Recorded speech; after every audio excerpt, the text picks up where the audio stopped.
Now we're starting, okay. At any rate, that's why we're all here. All the teachers have read this book. We hope that you guys have read the book, but you don't have to have read the book to attend this. You'll still get a lot out of it.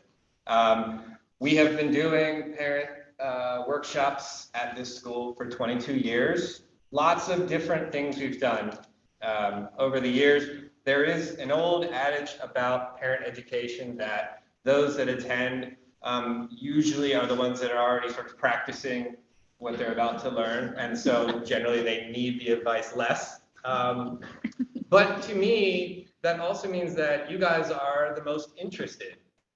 Those of you also on Zoom, you're the most interested in this topic, and that means that you're the most likely to be inspired.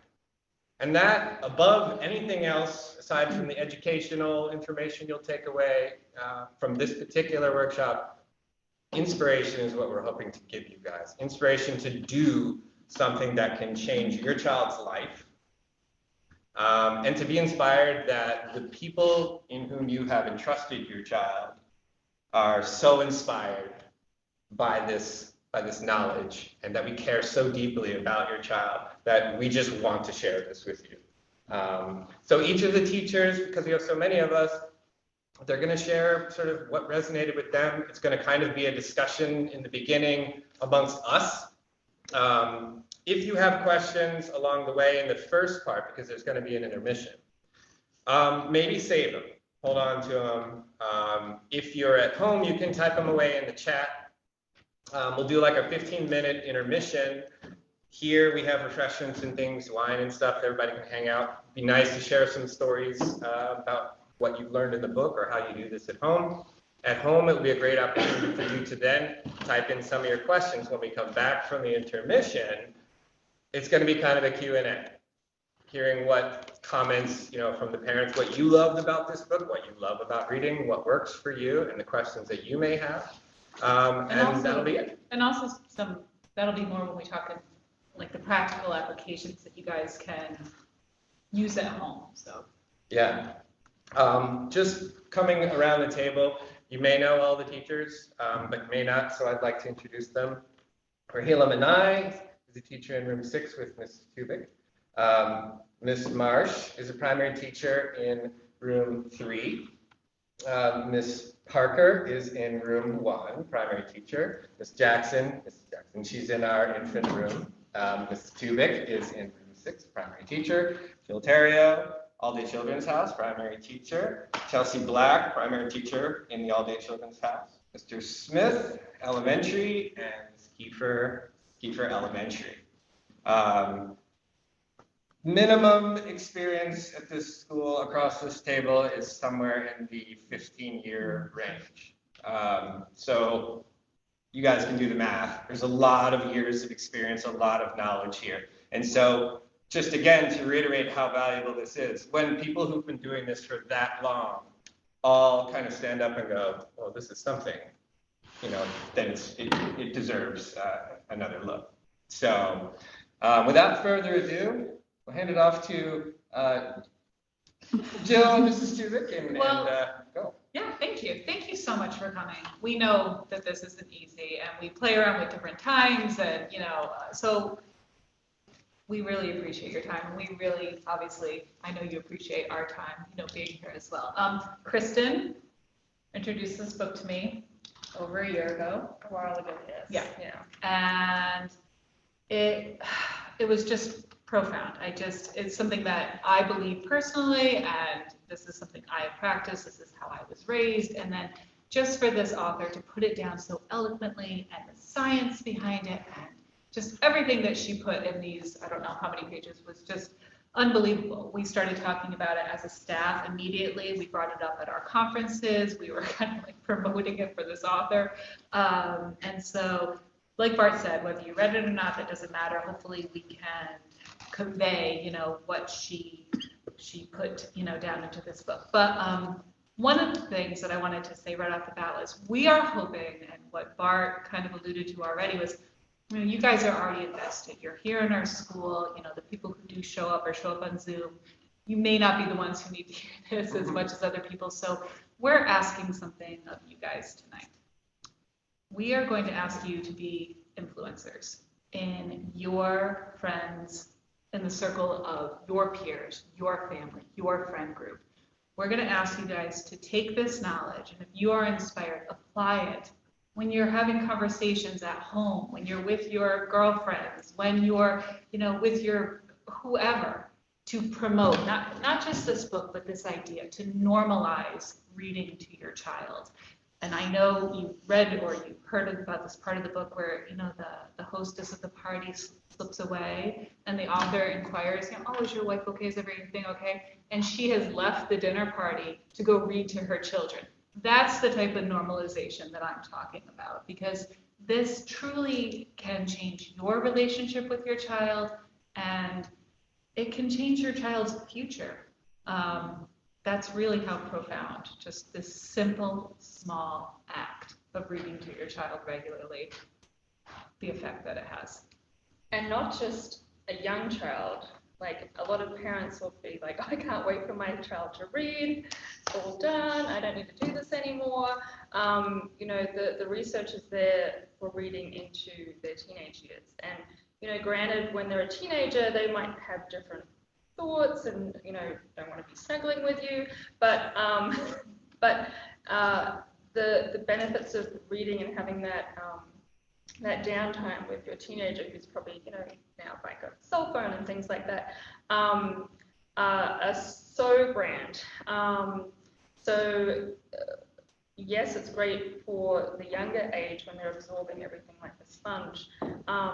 But after they started reading, you can still read with them that half hour or, whatever it may be. It might just be 5 minutes at the start. You can only find 5 minutes in the day. That's cool. And then build it up to 10 minutes, and then build up to 15 minutes. That time is I find it so relaxing. We're all busy, dinner, bath time, bedtime. Especially teenagers. Teenagers are moving around very quickly, coming and going. Yeah. And then also with teenagers, like, it might be that those years that they just say one word to you, right? Or they're like, oh.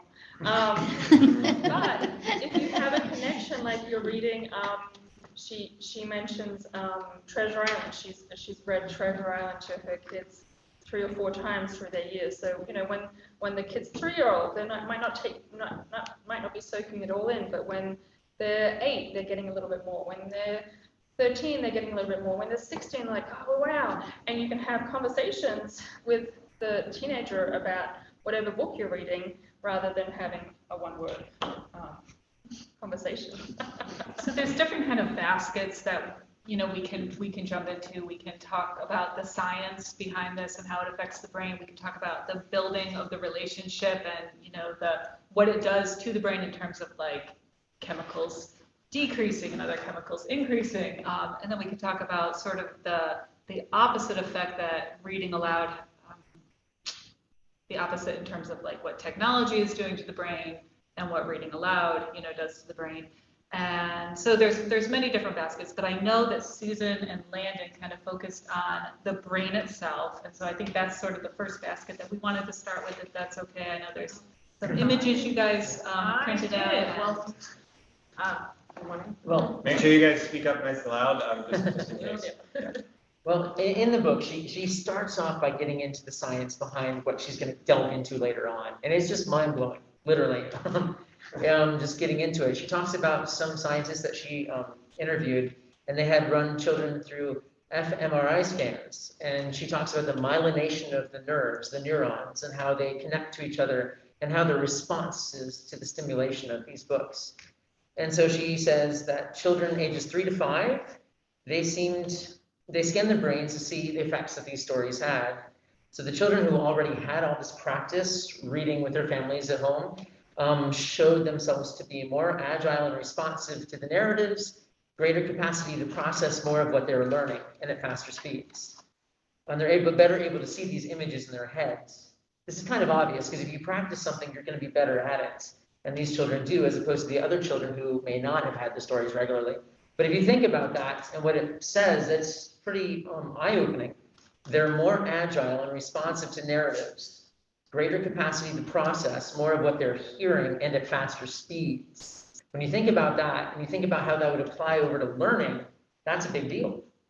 So it matters, and especially at this age, and even younger, because in that first year of life, as we know, the brain is developing so much and so fast, doubling in size, essentially, in the first year of life.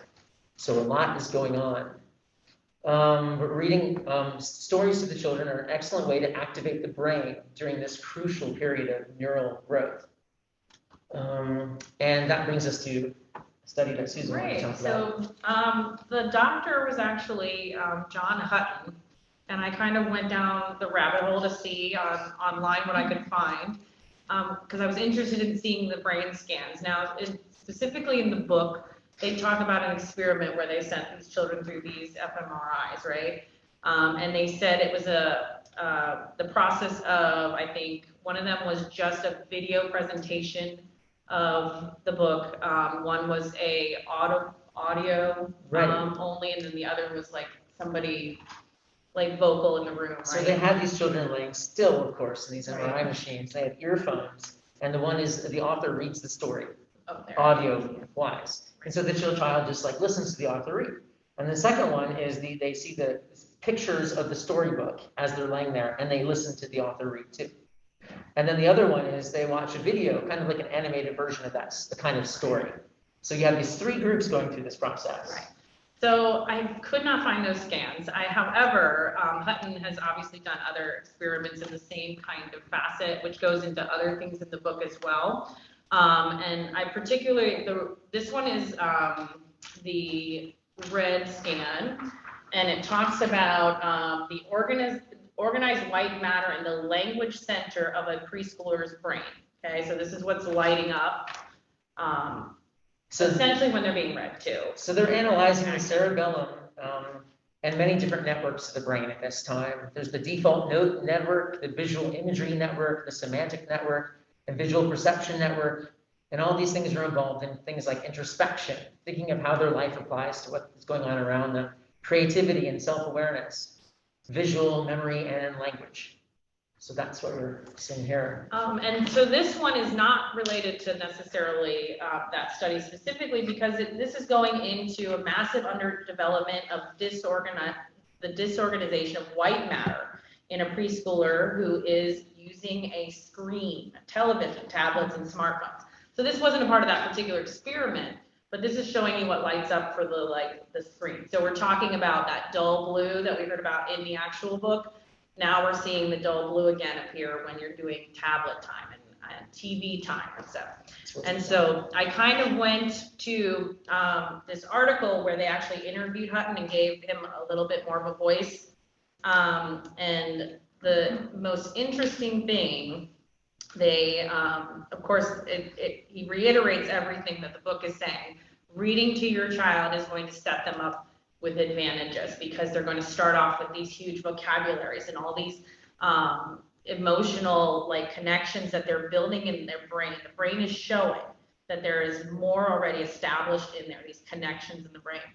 So I'll just I'll read this part. This is just kind of sums up. It says, Hutton is saying this: children are born with more neurons than they'll ever have in their life, essentially a blank slate, Hutton says. Depending on what type of stimulation the child has with caregivers, being talked to, being held, going outside, being read to, connections between these neurons are reinforced. Experience thus hardwires those connections in the brain, Hutton says. But any that aren't well used are pruned by the brain and die off. That's a scary statement, right? So that's where we're seeing these, if we're not really putting this effort in and doing this could mean these neurons are just useless and start getting out there. And even though the brain can change and learn at all ages, it is much more effective in the first 5 years.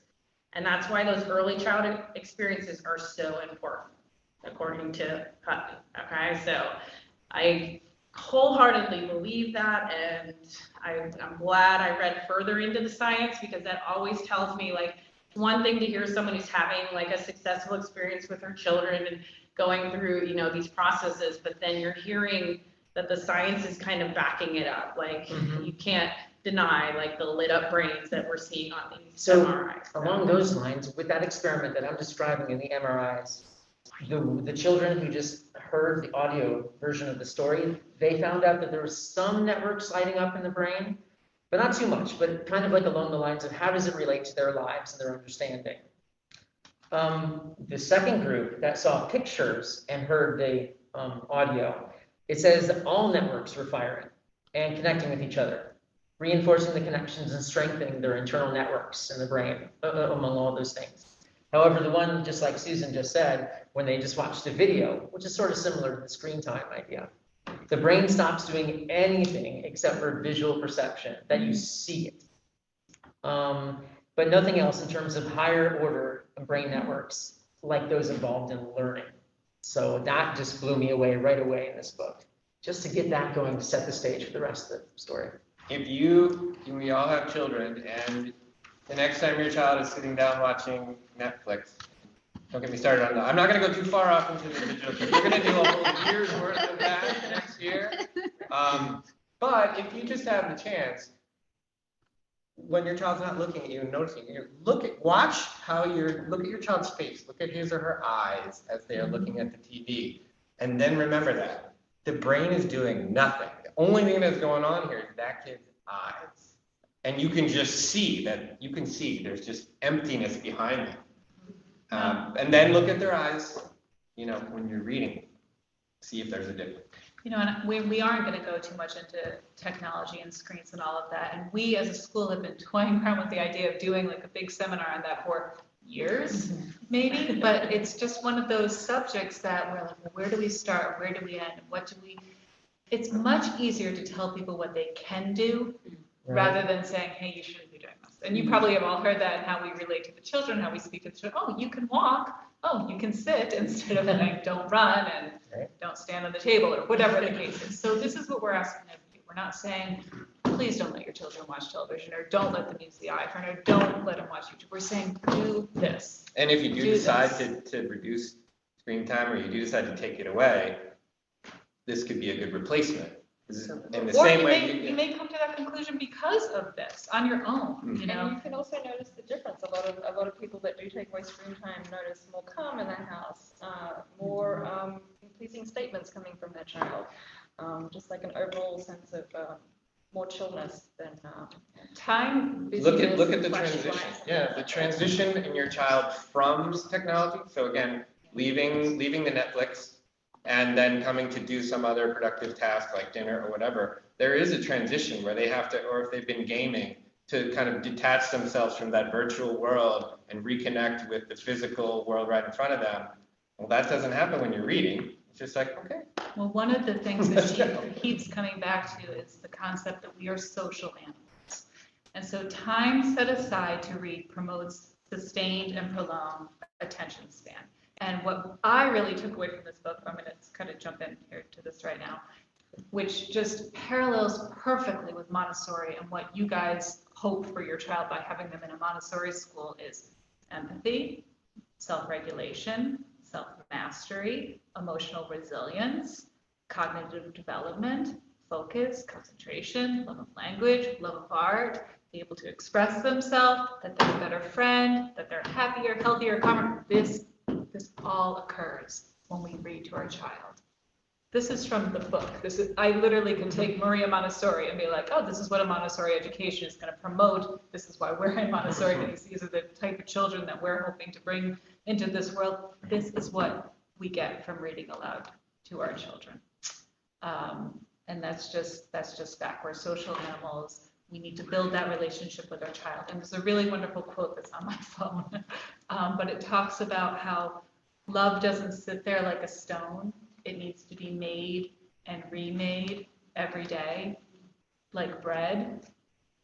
And reading to your child is baking that bread. It's the bread of love, And I just thought that was such an amazing way. I was watching her do it. It wasn't a TED Talk, but that was the quote that she used. And if you really think about that, it's just such a simple and free. The only thing it's costing you is your time. Down there at the other end, Mrs. Parker, Mrs. Jackson, Mrs. Marsh, Mr. Benai. As this is a new format for us, we want to make sure everyone is heard. And so please, if you have something to say, step in. I don't want to just say, now go, but because it should kind of flow, and that's what we were sort of hoping, that an idea is expressed over here, and then it's sort of connected and tied together, and then someone else brings it back in. That's what we're hoping for. But I want to make sure everyone is heard. So, I'll do my best if I can get you in. But right now is a great opportunity. Can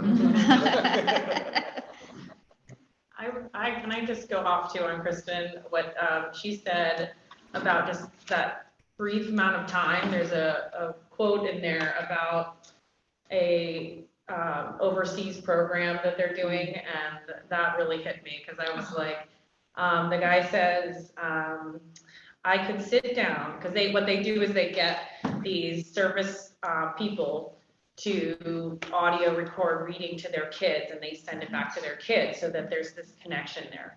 And the guy says they could sit down and be a parent for 5 minutes. So not just I have to read to my kid for 5 minutes. It's I could actually just sit down and be a parent. Like, that word hit me because I'm a parent, and I'm there's so many things in my head. I'm I'm thinking about school, and I'm grading papers at home, you guys. And there's so much thing that goes in my head that I'm not even necessarily thinking as a parent all the time. And the fact that he said 5 minutes to just be a parent, to take just that brief little time and then forget about my schooling, forget about it. It's such a relaxation for me to know that I can sit back and be that. The benefits of that, they've been doing it since the 1980s, because a serviceman came back from deployment and the kid didn't recognize him, and he had PTSD and stuff like that because of it. The research on it basically is the more that they can have that connection, even if they're thousands of miles away, the better it is for the service person coming back to reintegrate into regular life. And better connection there is with the child, even if it's 10 minutes a day, right. 5 minutes, or yeah, it's crazy. Yeah. So how obtainable this is it's there, If right? It's there. Yeah, if they can do it in right. And to read anything, that's another thing the author goes into, reading recipe cards. You literally can read anything, and I love the idea in the beginning of the book too, of the rhapsody. I think I'm pronouncing that, the rhapsode, the speaker of stories. The olden times when there were no books around, people were going around and telling stories. I'm a horrible teller of stories. So my poor daughter, but in the car ride. That's not true, by the way. In the car ride to school, my daughter is very chatty. If you met Alice, any of you know, she's very chatty. So the conversation she and I have, and we're just telling stories back and forth, she can fill a 30-minute car ride to Nana's. I mean, she, so we go back and forth. So even just building on her vocabulary there, I mean, she's definitely got a larger vocabulary. Maybe it's those car rides every day to school. I don't have her on a phone or device. I told her, see, I'm a parent. I told her only on long trips. So I'm the trip to Connecticut, we're sinking in a little bit, okay? But a trip 45 minutes to Nana's, we're talking. We're playing I Spy. We're bringing in other languages now. She's just learning the Spanish colors. So now I'm researching Spanish colors. So I don't know Spanish. And I'm all right, what color is, I'm thinking of a color. I'm thinking of an object of the color verde. And I'm we're looking around, and she's doing that to me, and she takes her turn. So anytime you can find to even just tell stories too, audibly, the rhapsode, I think is a great way to build their vocabulary early. I'd like to piggyback off of just you talked about love. And that was one thing, I think it started out very early in the book. They talked about babies in the NICU and how if they heard their parents' voice, specifically their parents' voice, reading to them, they healed at a more rapid rate than those who didn't get that opportunity. And that is just totally mind-blowing and magical. But then also, just that bond, I mean, you're at work all day. your kids at school all day and they're learning and they're growing and they're with people that they love, their friends, their teachers. But just getting that time, they say your kid grows up in a blink of an eye, and getting that time to spend with them, it builds your bond so much. My daughter's 8. She says she cannot sleep unless I have specifically read to her. It just puts her in a place where she feels safe and comfortable. And, we bounce off of topics of what we read, and just that bonding time. I know that is going to take us all the way through when she's off in college.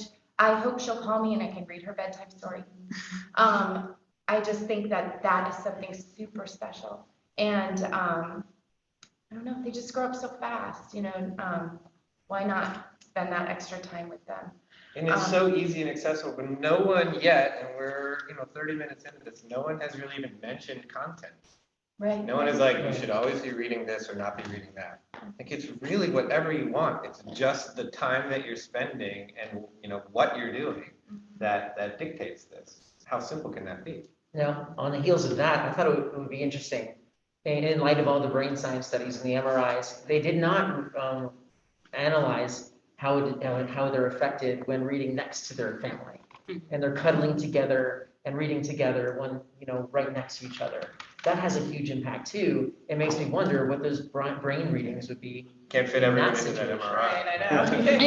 Yeah, MRI. Right. Come on. Might have to stay for Yeah. Yes, I think that's right. It is just what you said. I mean, you're actually healing by hearing your parents' voice. I mean, imagine when you're actually having physical contact in the same place. They also go into when your parents are old and you're reading to somebody that's very sick or just elderly that can't read anymore, and that connection and the bond, aging people, it's pretty amazing. And also, if you think they're not listening, right? The kid can't sit still for the story, right? I have that occasionally, and I think of, they had Gabe, she talks about, with severe autism. And he's like, even though I don't seem to be listening, I am. And that was such another powerful point in the story because, she's reading like she's almost like reading at him, just, and he doesn't look like he's paying attention. He's fidgeting all around the room. And he's like telling her later on once he gets fitted with, I forget what some device where you can type and speak to her, his mother. And he's like, I was listening all along. Like, I mean, that's powerful too. So, Alice is playing in the bathtub. I'm reading at her, and whether she's listening or not, she's playing with things in the tub. I'm like, I'm still reading this story to you, whether you're paying attention or not. But hopefully, that practice is paying off. So in my classroom, it's the same thing. Even if they are walking around or doing something else, they listen, and you think they don't. But for example, when we have circle time, and with my group, it's good to read certain books over and over because that's what they enjoy. And if I were to take a new book, one of them will stand up and point at the cabinet. And then I will open and I say, this book, no. That one, no. And then I take one of them yes. And then they will sit down and we will read and everything. Even if they're walking around, they're still listening, because then when you put the book away, they will come back and get it and then ask you to read again. Yes. And some of them, I have one little girl, she would just sit down with the book, and we have a book called The Journey to Grandpa's House. Because she cannot read the words yet, but she will kind of, and then she will just read. So, and eventually when she starts talking, I know she will be able to say some words. Yes. Also, you said the age of your children, they want to read the same book again. But I think that goes on. Even beyond that, I started reading chapter books to my meditation group. And we still do meditation, but I started bringing these chapter books in, and they do not want me to stop reading. The first book I read to them was a Flat Stanley chapter book. I finished it, I want to say, from Monday to Thursday.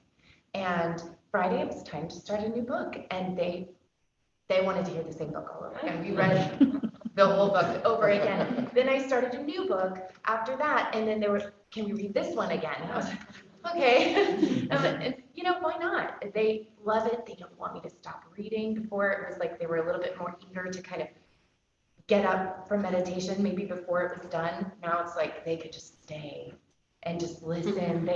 I do have to cut it short, you know, we get back to our work cycle and everything. But absolutely, that reading books again and again, they're getting something out of it. They pick up something new every time you read it.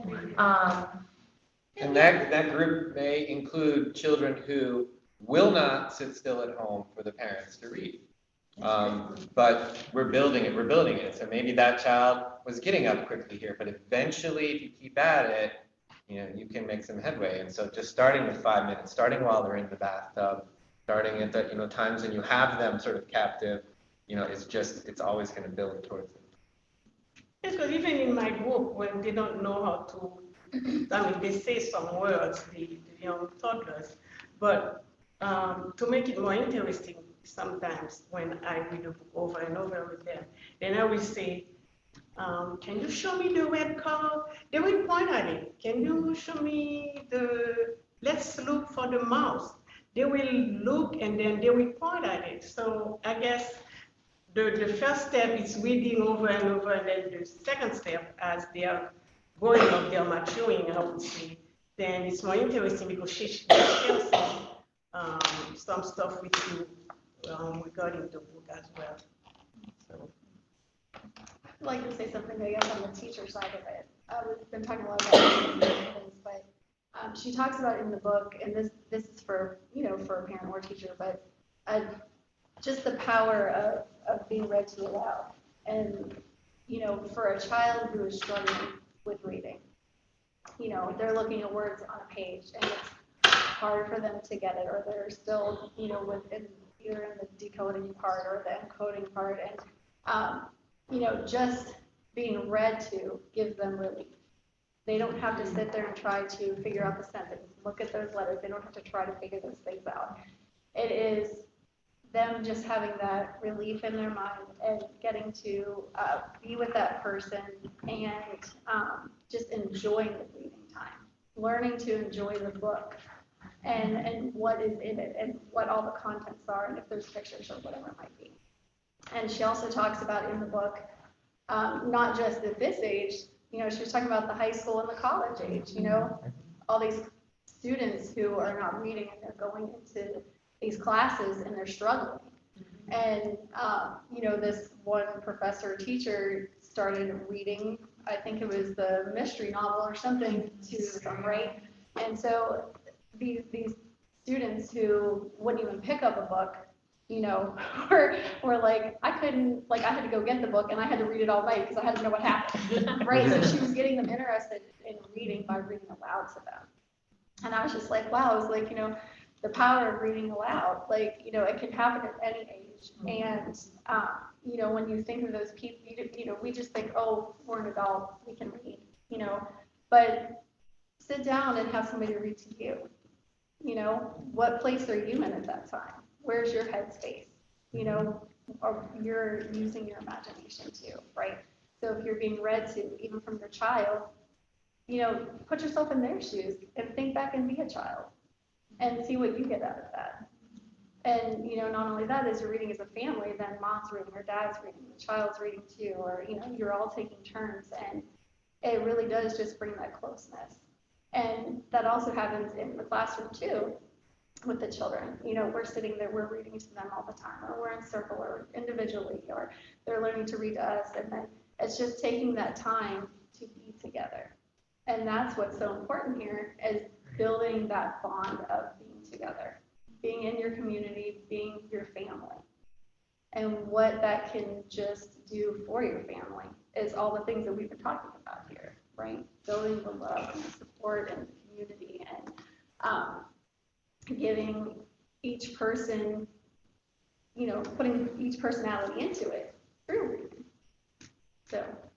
And it's something that we as a school have valued forever. I mean, when Beth Terrio started the school and we were running our kindergarten program, I mean, 20 years we have been reading the same chapter books to our group of kindergartners.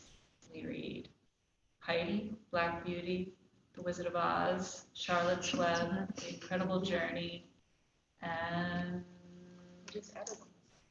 this year we added Willy Wonka's Chocolate Factory, which was originally a movie. It started, I thought, most of the time it's the opposite, but it was a movie in 1970, and then I can never say his name. Roald Dahl. And right, and he's not my cup of tea, but I read it really quickly first, and the children loved it. But we take time every day at the end of kindergarten to read, and for those, just like you said, like just that relief, just that enjoyment. And these aren't books with pictures, and they look forward to it absolutely every day. But it's also, I mean, like you think about it, like Harry Potter is one that my daughter's about to be 10, and I was like, the rule, we have to read the book before we watch this movie. I didn't know if I should go into that or not. Yeah, but it's true because or Charlotte's Web or something, if you read the book, or if you're read to or you read the book, your imagination about, what that child is, who Fern is, what she looks like, your vision of a barn, not, Disney's vision of the barn or whatever, your vision of Harry Potter, what he looks like, what his wand looks like, what Diagon Alley looks like, etc., etc. That creativity that the brain is processing, all those synapses connecting and stuff like that, much higher processing for the child versus a child that has seen Charlotte's Web Disney version or the and we have very well-meaning animated version. Wonderful parents, and we'll start reading a book. We're going to actually put something out at the beginning of next year. We had an epiphany. We're like, we'll have this off the pass. And so we'll have started reading Charlotte Web, and the weekend will go by and my mom's reading Charlotte Web this weekend. Like, spoiler! I'm thinking there. To be fair, it was 2 years ago. You can't do anything about No, it. she likes to dance. But it's really true. And she does talk about that in the book. And it was funny because just the other night, my younger son, who's 9, we're reading My Side of the Mountain. And the cover is the boy with the falcon on his shoulder or whatever. And he's in his deerskin clothing that he makes. And Bo hadn't really paid attention to the cover of the book previously, but I was reading and we got to the part where he's creating this deerskin suit. And he goes, wait, Mom. And he takes the book from me and goes, spoiler. On the cover, this is what he was dressed in. Obviously, that's different, but it's so true. And she talks about that in the book, like Maggie Smith will always and forever be Professor McGonagall once you see, her as that role. So yeah, anytime where we can, we do follow up with movies, sometimes, and we talk about the differences and we talk about, what they omitted or why do you think they did that or this or that. So, again, we're not going to get into all the downfalls of media and technology and all of that during this seminar, but yeah, that's, we really value chapter books here. It's something we're obviously reading to the children, in the primary. Those are going to be shorter stories, but including them in that discussion of the book. What do you think is going to happen next? Or why do you think they did that? For those ones who may not be sitting still, that's something you can, do at home as well. But I love that about our kindergarten program. I love to see the children be eager and excited. So yeah. And I remember back to my own library time when we would go, once a week and be able to lay on the ground and listen to, the librarian speak. So yeah, that's a really great point, Carolee. Thank you. Well, I love connecting with kids with their social and emotional development, and reading out loud definitely fosters their emotional awareness and their social awareness and develops empathy. That's one of my big things, is helping kids developing empathy. So reading out loud, it creates a space for them to imagine themselves inside a story. They begin to develop empathy as they experience you reading about the characters. and then they learn to understand others, and it just gives them a deeper level of thinking. I also teach peace education for the kindergartners. So I like to choose books on kindness and conflict resolution skills and just, diversity, what is peace. And so when I'm reading, you can see that like they're taking that all in, and they're, learning to like feel the emotions of the characters and, applying it to themselves. And it just kind of opens up a big conversation on feelings and emotions, which, is a really important thing as well. So. Yeah, there was the quote, I think it's Chris Riedel, a good book is an empathy machine. I mean, that's just so true. And there was another really great quote. When we come out of a book, we are different.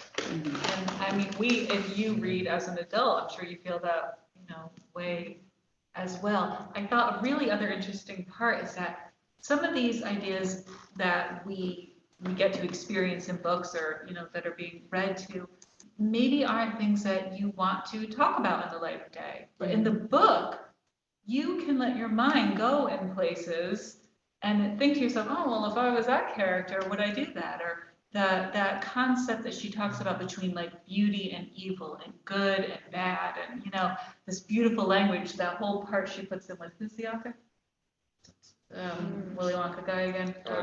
Yes, with James and the Giant Peach. How this beautiful peach, she describes it, this buttery, fuzzy, round sphere, and how it crushes these two evil characters who've been tormenting him, throughout the book. It is just, it's really interesting that I think she brought that up in this book, because, in your mind, you can have those thoughts. And then if there are things that you want to talk to your child about, like maybe views that we don't have anymore, and maybe this is an old time book that, this isn't the way we do things anymore. Or there's some quote in the book as well that says, the past is like a foreign land, they do things differently there. And so maybe everything isn't relevant, and maybe things have changed, but those are great things to be able to talk about to your child. Yeah, that was strange that they did that. That was a long time ago.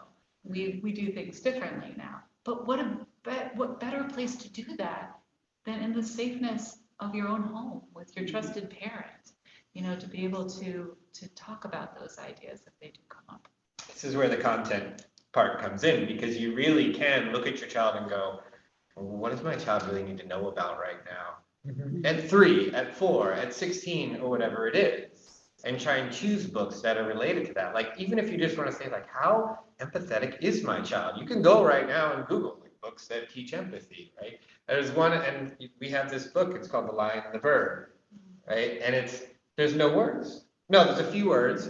And does anybody know the book, The Lion and the Bird? If you have a young one, really a fantastic book. Very few words, and she's gonna cry just even talking about it. But watching our son, there's pages where it might just be one sentence, and the bird gets hurt. The lion nurses it back to health. He's having soup. They're with the bird, drinking tea, and then birds come flying by.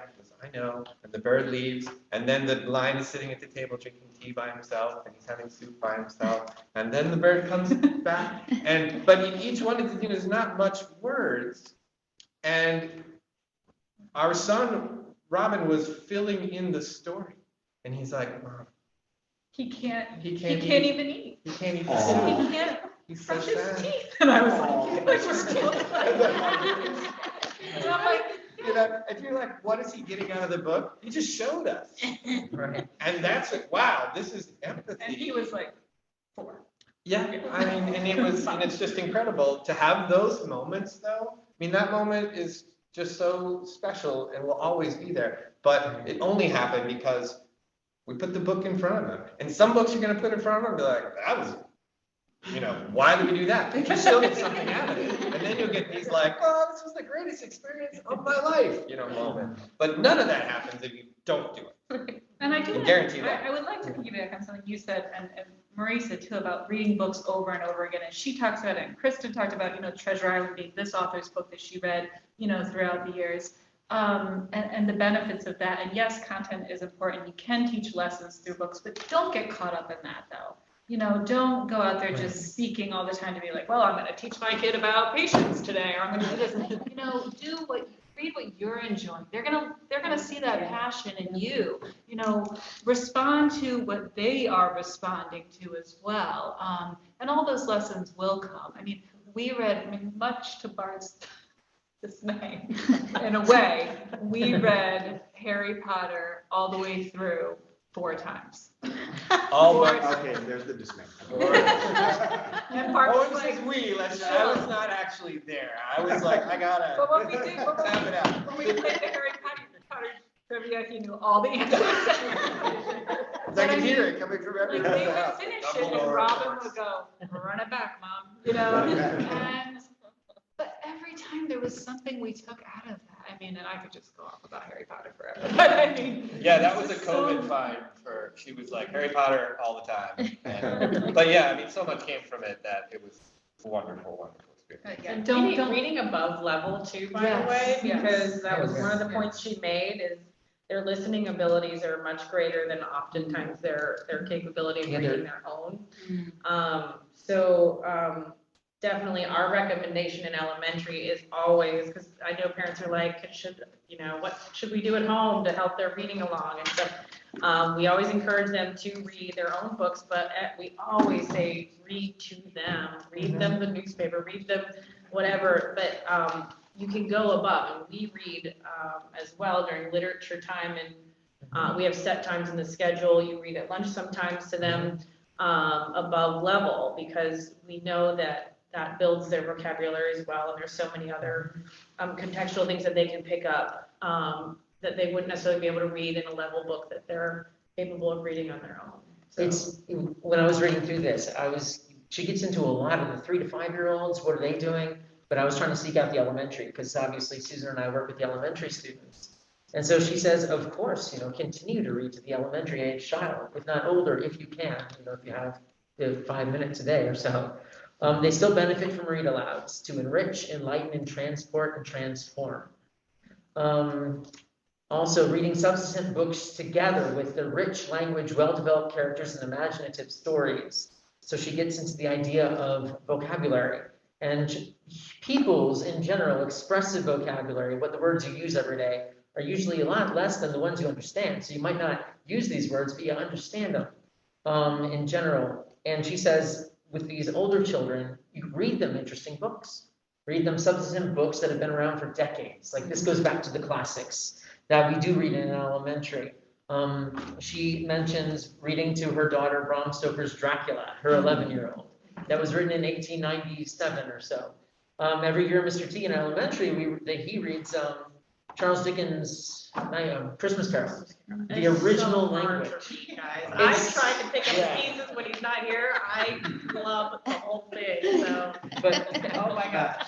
So try, dude. I mean, I've tried, and they still love it. So They get it. the old vocabulary, they can pick it up, of course, through context clues, but not only that, but through our expression, the excitement in your voice, that helps build this vocabulary. yeah. And it Mr. T is continues very to do so. emphatic about it in his reading. I mean, you don't have to be the master storyteller or the Shakespearean actor, but if you are going to delve into something that might be a little bit dry, or maybe you do want to embellish a little bit, Right.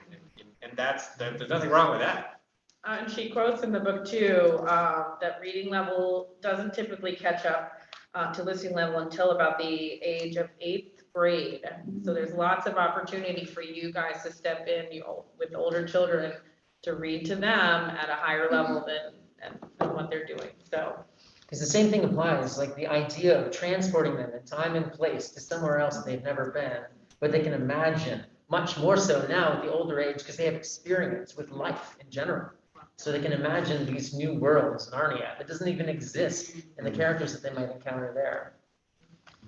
And also just the attention span of a child, if they're read to, we can tell which kids are read to and the ones which aren't. Or in later years when there a lot of schools are very audible in the way that they teach things. The teacher's talking and you're hearing it. And if you have a child that only has a 5-minute attention span, they're not going to get as much as a child that's read to that has a half-hour attention span. So and that just keeps on compiling. And listening to find meaning, like when you're reading to your child is listening to those words to find meaning in them. Mhm. And isn't that how you need to learn sort of in life? Like when your teacher is saying something, or you're listening to us right now, you're trying to ascribe some kind of meaning to the words that we're saying right now. So obviously, like what Landon was saying in the beginning, practice with not just hearing words, but trying to categorize those words and to find the meaning for you. Build the world, build the context for yourself. It goes from fantasy books right into that, chemistry lecture that the child is at. And Great transition. learning above their level, kind of, it's something that she wrote here I thought was impressive for the older children. She says, as time goes on and children get older, the reading will acquaint them with richer, more varied, and more formal types of prose. They will learn to understand figurative devices, stiff as a handspike, and to spot puns and rhythms and alliterations. They will know first person from third person narration. They will be able to tell the difference between stories told in the present tense and those in the past tense. And they will be familiar with dialogue and dialect. All of this discernment will strengthen the cause of independent reading. That'll be later on. So I try to read Peter and the Starcatchers right now, once a week to the kids. And it's like a Peter Pan prequel kind of with pirates and stuff. So it's fun to get into the dialogue and dialect there because you're pirates and saying pirate things. I'm like a pirate every day. Yeah. Must be somewhere around National Pirate Day. Yeah. All right, so we're gonna have our little intermission. As I said, for those of you at home, type away. Robin is over in the front office looking at your questions. And then those of you who are with us now, enjoy refreshments. We will maybe like 10 to 15 minutes or so. Mingle, let's talk, and we'll check back in maybe close to 6:45-ish, something like that. Okay?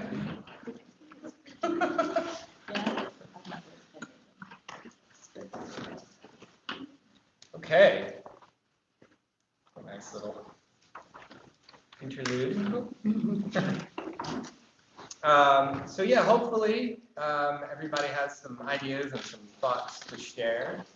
I can, questions definitely would be what we're looking for. And chances are, don't be afraid, don't be shy to ask your question. Chances are someone else has that same question.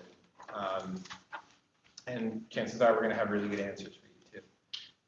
One, I can start off because I was just back there and somebody wrote one in on the chat, which actually I'm kind of curious about myself and would love to hear the answer. It was about audiobooks.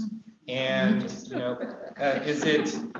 it better to, so what she said was, if my child is doing puzzles or doing something else, and is it okay for her to be listening to an audiobook, or is it better for me to be reading to her during that moment? Should we avoid audiobooks? What is the sort of stance on those? And it's relevant because our son, Robin, has really become very enthralled with a particular series of audiobooks that Libby, by the way, is a fantastic app. We were just talking about this. Love it. It's fantastic. It's free. Libby. It's connected to the Loudoun County Library system. Yeah. And there's another app too. Is it Overdrive? They have two they use. Yeah, so Hoopla is the other one. Okay. Most books available in audio format there. They have different catalogs, both tied to Loudoun County Library. Hoopla, okay, thank you. Right, and these are free, and I didn't even realize that how many audiobooks they have on the Libby app, and I guess on the Hoopla as well. Books for you too. We use Audible as well, but if you have a child who has access to a phone or a tablet and you want to put that app on it, they can use it themselves as they get older. This is for older children. But it's really great. So anyways, what's the answer to the question? Well, the author of this book said it was a great supplement to use in also reading aloud to your child. She said it's great, but there are some pitfalls. If a child's just listening to it by themselves without you, there's no opportunity to pause, discuss what was just talked about. If the child's not getting some of the words or not getting the gist of the story, they might not follow it as well as you think they're following it. It wouldn't be in place of you reading, Yes. but like you said, using the word supplement is fine. Also, if you're listening to an audiobook with your child, then that suspended focus, that shared focus, that you're both doing it at the same time, you know, and having that shared experience is beneficial too. And then it's not your voice, it's somebody else's. And Yeah. what Ms. Marsh was saying about the high school and the older children and the tediousness that a lot of people find in, you know, having to read a book for school. And she said in the book, like, why don't want them to get the content of the book and the enjoyment of the book, not the tediousness of trying to get through these chapters and reading.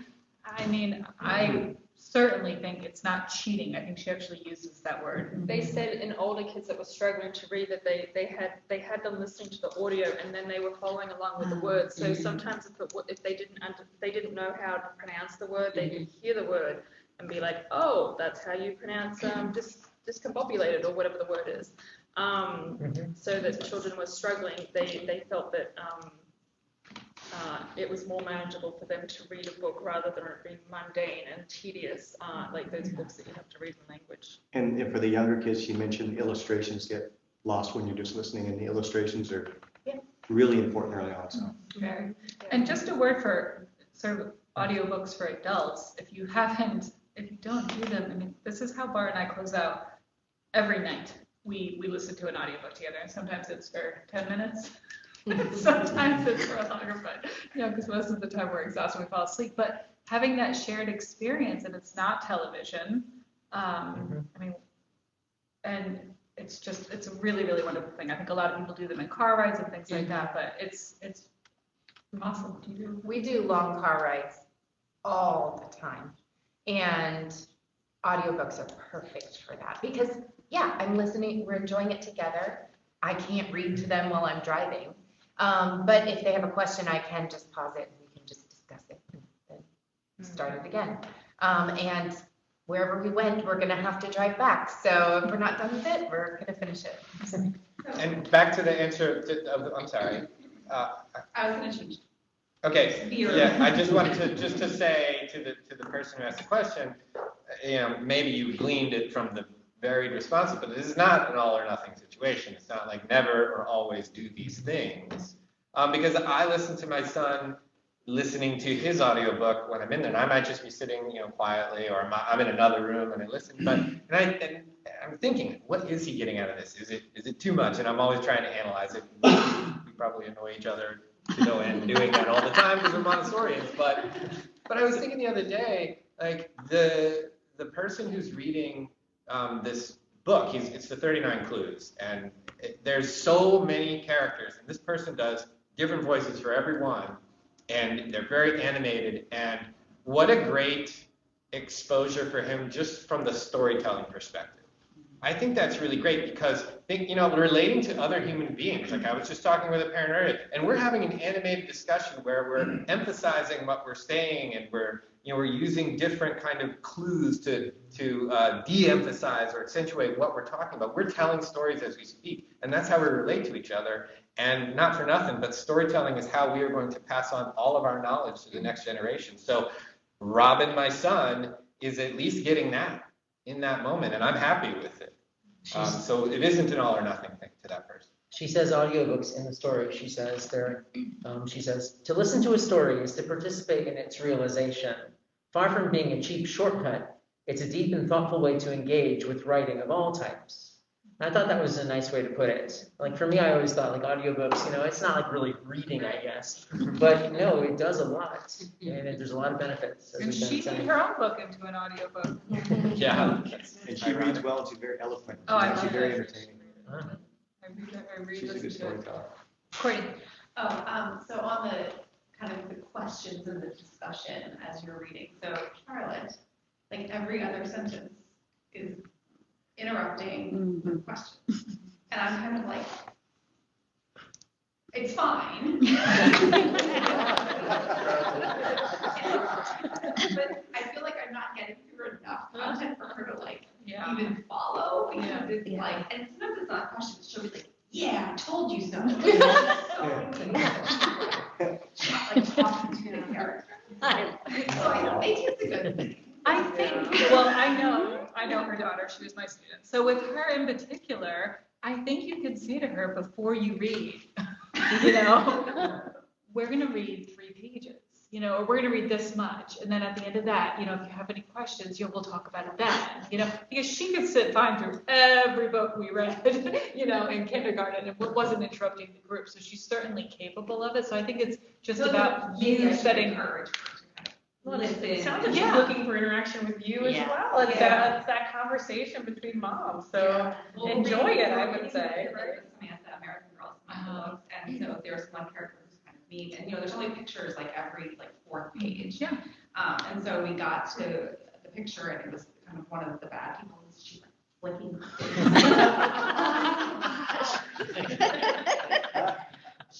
So she's super engaged. Yes. This is active reading. But isn't it so great how all of the, like, it can be such a different experience and still have value? And, you know, Robin, we're reading the Percy Jackson, and we were at the bookstore the other day, and we were, you know, out on the table, they put all those like bargain books, and there was a big coffee table book with all the Greek myths in it. You know, and it was big and lots of pictures, and he was like, can I get that? I'm like, okay. So he has it, and we're reading Percy Jackson, and if you've read Percy Jackson, they reference, you know, Hephaestus and things that I, you know, myths that I hadn't even heard of. And so he's like, wait, what's that? And I'll spell it for him. He's like, hold on. And he's like going through the thing. He's like, okay, yeah, that checks out. And I'm like, this is great. Like, we did not plan that at all. But he just was like, I'm going to fact check as we're going. And, you know, what a great experience. But totally different from the one where you're just quietly reading and everybody's recording. I mean, maybe a different book she would be reactive. It's not that she's engaged, but I'm kind of like, okay, if we're stopping every sentence, I'm not sure how much you're like transcribing, you know, like including or whatever it is. And so I think they're running something a mile a minute. Yeah, I wouldn't worry about the content, because it sounds like she's reacting to the content. Right, You know, yeah. so she's getting it, but she's not letting you read. One thing I would say is that if it's a question about a specific vocabulary word that helps them understand the content, I wouldn't skip past it. Like, that's one thing that okay, yes, and she's not going to understand what it is if I don't give her information about the specific vocabulary word. But I do answer a lot of questions too, though. Bellamy's a lot like that. Like, she will want to talk through the whole thing. So, kind of selfishly, how does Krish do during your meditation story He times? loves it. He He does? lays there very peacefully, and questions always seem to come after for him. Oh, really? Yeah, I have others. Well, I sometimes stop the book too. Like, what do you think about that? But he really gets a nice meditation over there. Yeah, and that the stopping in the book and saying, what do you think is going to happen? Right. We're, you know, I mean, yes, you're teaching, and you don't have to be teaching, but you're giving them experiences, sort of predictive thinking. And when you're 3, it's sort of, well, I mean, for some adults, but it's now time and no time, right? Like, what's going to happen in the future? When is the future? There's no concept of time there. So just even in this story, trying to put together the pieces and predict what's going to happen is another way to just help them find meaning in the text, but also to engage them. Sure. And to stop them if you feel like maybe they're not getting or they're not paying attention. If you want, you can say, We're trying to create empathy, like you were saying, so you can ask, how do you think this character feels right now? Yeah, How would another you great feel one. if that happened to you? Very good. You talked a little bit about reading level and perhaps reading above level. So I guess it's kind of a 2-parter. How do you figure that out? Am I just Googling 1-year-old books, like books for a 1-year-old, or am I, and also then when it comes to specific themes, right, like empathy or peace, or looking at even issues that are addressing our world on a larger scale, we want to maybe talk about those, but at a level that's digestible. What are some of your recommendations about maybe how to approach that? Well, the level one that's a tough question, but when you're talking about a 12-month-old, it's the easy answer because it's just anything and everything. You can read the shampoo bottle if you want. And I think that's what the author sort of says here. Well, she said to go quite factual books, I think, early on too, like just like the basics of this is the balloon or whatnot. and I can show you, I brought this, but this was one of Alice's favorites early on, like probably one or two. I started reading this to her, and I mean, it's just got the simplest of words in it. And the thing she got the most out of it was my expressions, because I'm sitting there going, spaghetti is so yummy, and I'm being like extra, and I'm like, worms are yucky, and so she laughed at my face, and I read this book to her a million times. So all the expression that comes out of just even the simple words, you build on. And then I think she mentioned too, it's just like even reading the same book and adding more in as the years go. Okay. That's kind of what above level can be for the early ages. When you're starting to look at like our elementary age group, of course we have like first years, first graders that, you know, might be reading at level below or above, but we're sitting there reading classics to them. And again, it can be something that an adult, like the Christmas Carol, can't even get through herself. But children's versions too. Right, but they, you know, they'll pick that up. So it's a little easier to kind of say, oh, push up 2 grade. I don't think it works quite that way. It's got to be what you enjoy reading as well, maybe. And what you're getting a response with. Exactly. If they seem really interested, of course, it makes sense to pursue And it could be that. science books. Like you could be reading science articles. It could be whatever your child starts to look at you a little bit more with, you know. And again, when you're talking about those early ages, you got to keep some more simplicity to like building their vocabulary, facts, and things they like to know the real world kind of in the beginning. She even said, like, in a book, if you're reading above level and there's maybe something you don't want to share, then you don't need to read verbatim, you know, everything in the book. Oh, You yeah, can we sometimes- omit parts. You can bring a part in, you know, again, later. Everything worked out okay. But in the back of this book, she does suggest stories for reading aloud. Yeah, there's just, I mean, tons of them. I just, you know, again, with you have an infant, you know, at that age, getting to know her, what engages her, what does it look like when she is engaged, and use that as the guide. And back to what I was saying about look at your child when they're looking at Netflix, look at them when they're looking at the flashy light, look at them when you're showing them the little video sitting down on the ground of the moo cow or whatever it is, the baby shark thing going on. Really look into their eyes, look at their body language, and try to see what's happening. And is that real engagement? And if you see that and you say, this is not what I want, okay, good. So you're reading a book and you're starting to go towards that. Maybe that's not the right book. Don't get too bogged down in what a first grader or a 6-year-old or a 3-year-old should or should not be reading. Because we're always going to tell you, if you say, for any of you, as long as you're here, and you say, is my child ahead or behind? We restructure that question to say, you know, who is your child compared to the child he was when he joined us? And are things still moving forward? It's not really appropriate to compare him to some other child when we've known him for this period of time. We compare him to that. And that's what you do as a parent. If you can stay on that path, then you won't get too stuck on level. Also, just in your local library, they'll have right on the counter different by age, you know, what you should and can be exposing them to, like a little pamphlet front back. So that's a nice resource too. So I have not yet started the book, but what does she say about your child reading aloud to you versus you reading aloud? So it's more about you reading aloud to your child, but what's the balance there? Because we're at the age where Nora the other day said, I love reading, which was exciting, but then Maren's like, I don't want you to read, I want mommy to read, you know, at nighttime. So then it's this fight of Nora being like, you can read every 3rd page, Mom, to like acquiesce, you know. So what does that look like? Also, the bathtub, I never thought about that, and it's genius. So I'll It's a start doing that. captivated audience. Yeah. That's for sure. Yeah, I think, I mean, just my personal opinion and knowing both of you girls, I think that time in the evening should just be, this is mommy's turn to read with, you know, for you girls to listen, you know, and you can have separate time for Nora to read aloud. Okay. That would be my opinion. That's what I was thinking of, so they're not like alternating, because one of I was in 4th grade and it's important for her to read. Yeah. And she's supposed to be reading a certain amount every day, maybe alternating. I actually have many nights where I like to lay in her bed. She reads to me. So like maybe it's alternating where she reads from her book one night and then I read from like a more challenging book. But it's just you and Emerson at that point, it's not, Yeah. right, Yeah. so this is a triangle. We have a little one coming in, definitely you take authority They're together. Yeah. and read. Yeah, at night they're together and Nora will say, I want to read, and Maren will be like, I can't read, you know. But you can also build relationships.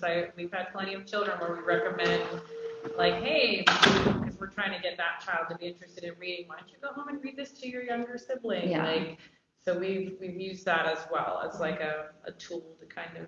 We've done the encourage early reading. morning. Now it seems like Nora will wake up, and if I'm like, don't come down yet, that's not the time to wake up, she'll wake her sister up and read to her. So she doesn't love that every time, but you know. We still get she will, yeah. But if she's reading to her, so that I can maybe say, like, that's your time to do that, you know? Yeah, I mean, even if it was at the same time, if she just spent like the first 5 minutes reading, and okay, the timer's up, and Yeah. now it's mommy's time to read. Because you want to continue to encourage that.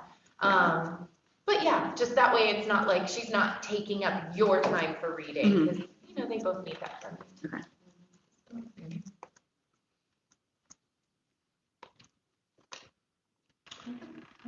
I didn't, we were just, Josh and I were just talking about the older child and how you do, I mean, I don't know if it's a dad thing more than a mom thing, but I have, we have older 19-year-old, 16-year-old, and when they're young, it just seemed normal and natural to snuggle in the bed and cuddle and read the books with them. But then you have this like big kid, and he's like playing soccer and like throwing people around. He's this huge guy, and you're like, how am I going to do that? And so for whatever reason, it just sort of kind of falls away, and your teenager's busy, and they have fun, and so you stop doing it for not intentionally.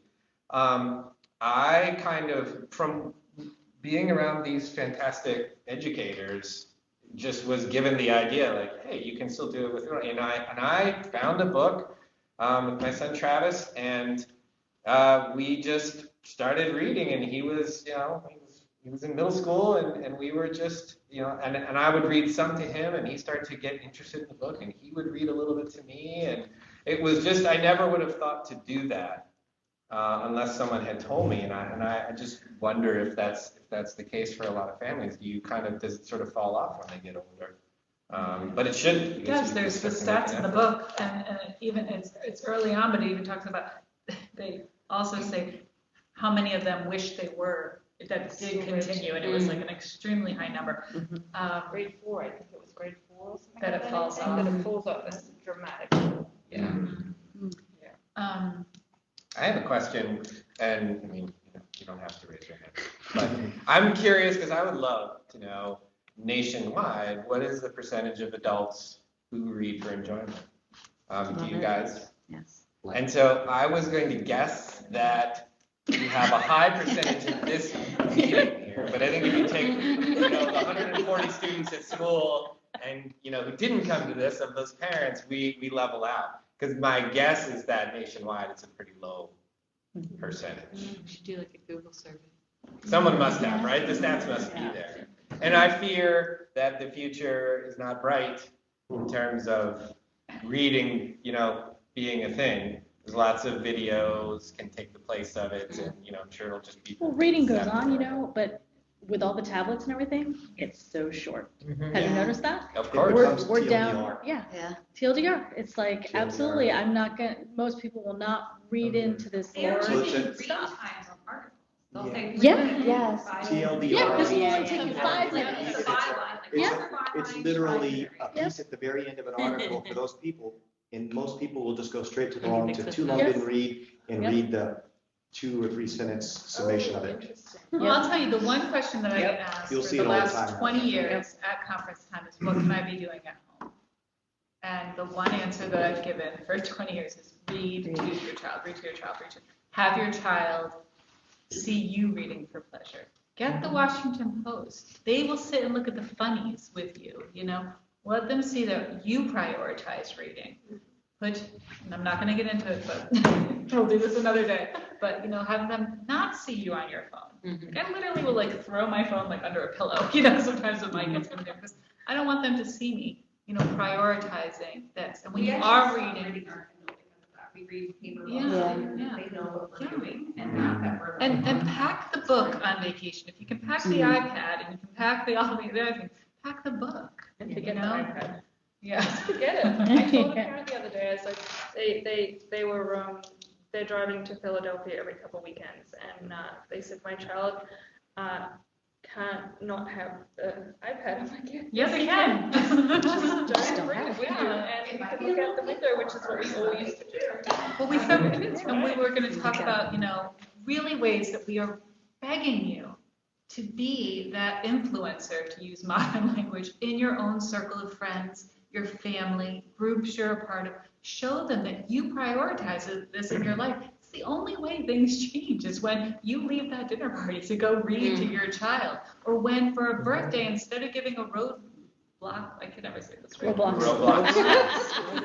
Robin's like roadblock, whatever. Gift card, give a book. Like we always give a book. We may give something else too. Most of the time we do, but we give a book, or we give a gift card to Books A Million. Make this a priority. Give this book at a baby shower. Whatever you can do. We want to partner with you to make you feel empowered to be this representative of reading, because we cannot stress enough. And our end of it is what we hope to accomplish within this school community is we're not just saying, hey, go out there and be our minions and spread the word. What we want to do is create a support group. I'm not saying that she's saying that. Nobody took that from me. But that I want this this community to be a support group for parents who want to prioritize this, who want to normalize this, because it's hard out there, and we're going to get into next year, the digital side of things too. And when everybody around you has a cell phone, how are you, avoiding doing that for your child? But if you have a group who's already at the school where you are, who is sort of fighting that same battle and has those same priorities, whether it be to prioritize reading or to put the tablet away, then you're stronger. And you're able to perhaps, maybe together we can move the needle a little bit, like in our area, just to try and support one another. And because that's what is needed for something like this. This is contrary to the way the world is going. What we're asking you to do, what this book recommends you do, and the reason the book is written is because you can clearly see things are headed in a direction that is very contrary to. Progress doesn't always mean better. Right. It's totally true. So I just wanted you to know that, come back, come talk to us. If you're feeling like you're having problems getting this to work, there are a lot of barriers to doing this that we haven't even discussed that are unique to you. And talk to your teacher, because like we said, there's a way to do it. There's a way for that soldier in Afghanistan to drop his backpack and read to his child. We can get it done here, and we can help you do it. You had something? I was just going to piggyback off of that. When we were talking, sometimes family discussions can get heated, or sometimes they can be taken off to a direction that maybe, in extended families perhaps, or different things like that, or holidays, if you will. And I saw a little clip of an idea once, but then this also made me think of it early on in the book when she referenced she was reading aloud, and I think her older child was sitting there and her younger child was sitting there, and her husband was splayed out on the floor in his suit. And they were just reading, and they were all just basking in that sort of moment of calm and just togetherness and just sort of this, refuge that they had sort of created. And how wonderful would it be if it was the middle of the holidays or something, and all that hustle and bustle, and you decided, let's just read a book. Let's just someone read aloud. If you want to read something that maybe I'm not interested in reading, by all means, you get 10 minutes, you can read it, just read it aloud, right? And we all just sit, and if you want to stay in the room, you stay in the room, and if you want to go, you go. But I just thought that would be such a neat idea to just bring in this concept of wanting to read aloud. Any way you can work it back into Right, the right. equation, I think is good. Yeah. Because it's the whole idea of reading, as we just said, is dying. And with such benefits to the generation that's going to be, handling our mess, like we kind of owe them. And with families with young children, I know you all have a bookshelf at your house. I'm absolutely positive. But we used to just put books in like little areas, just collect some things that they hadn't looked at lately and put them on the floor over here, or display them in different areas of the house.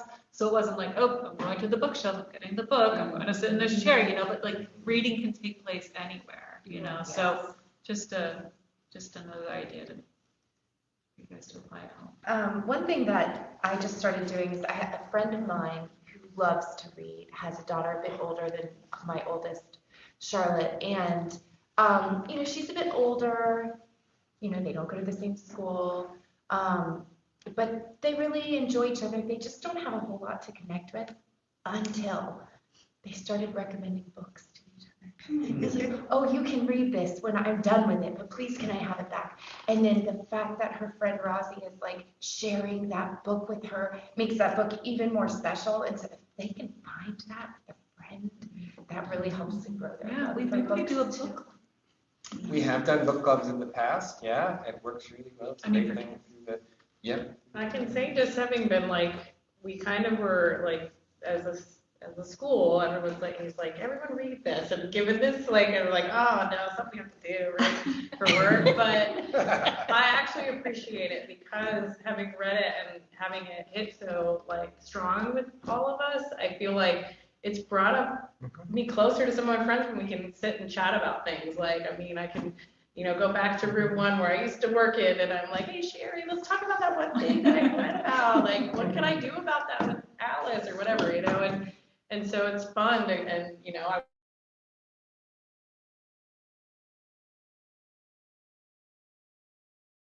so cool about that. And so just the community it brings, and like, I mean, how you guys bring it into your home relationship, talking about like, my husband and I possibly like, let's be on the same page. While I'm not on my phone and you're watching wrestling, I'm gonna like, let's try to be on the same page one night, right? Like, because it really can, I think, emotionally bring calm.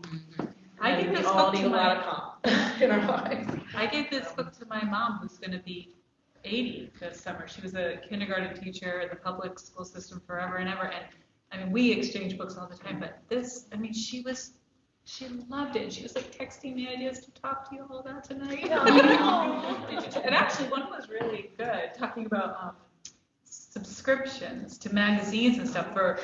My mom's gonna be so happy I brought this up because extended family. Oh, what does so and so want? This and that. So things like Ranger Rick or The Week or and my mom's day was Calling All Girls or whatever she was telling me about. National Geographic. We just had a really great science one.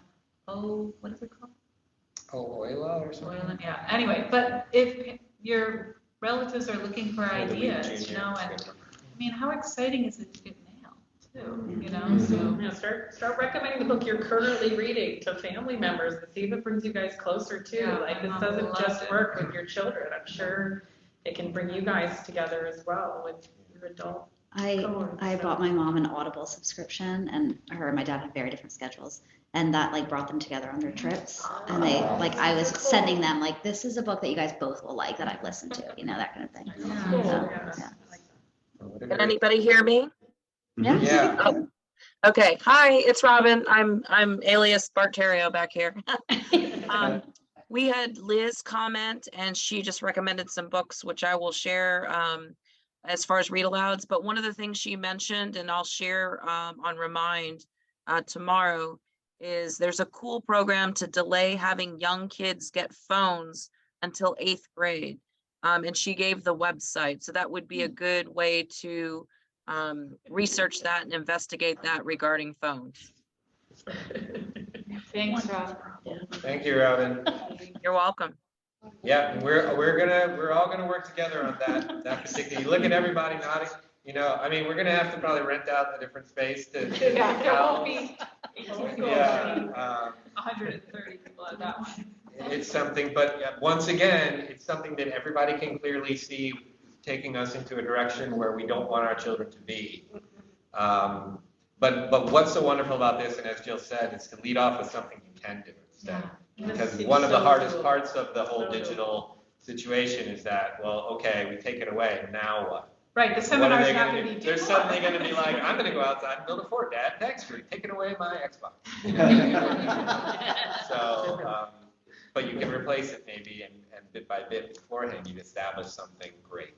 Yeah. All right, so thank you all for coming. This, of course, is not the end of the discussion. Hopefully, this is the beginning of a discussion for you guys, especially with your respective teachers who are here today and are just as enthusiastic about it as each other. So once again, thank you for coming. Thank you for tuning in at home, and enjoy the rest of the school year. And I hope to talk to you guys again soon. And thank you. Thank This you. was great. Thank you.